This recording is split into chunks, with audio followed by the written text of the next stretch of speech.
This is called PokeSpin. So as you can see, there's 6 sides with 6 different sets.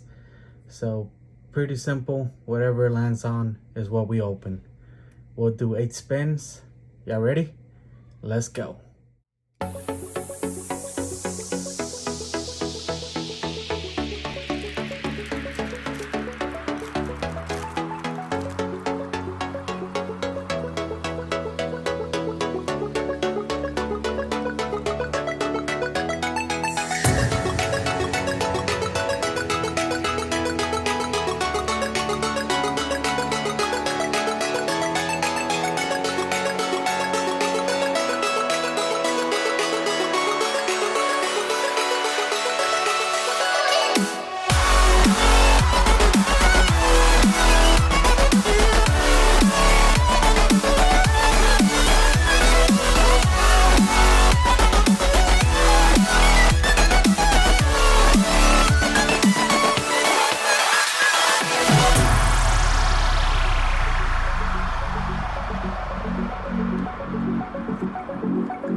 guys, if you enjoyed these type of games, make sure you hit that like and subscribe, and comment down below if you'd like to see other type of games to decide what packs we open.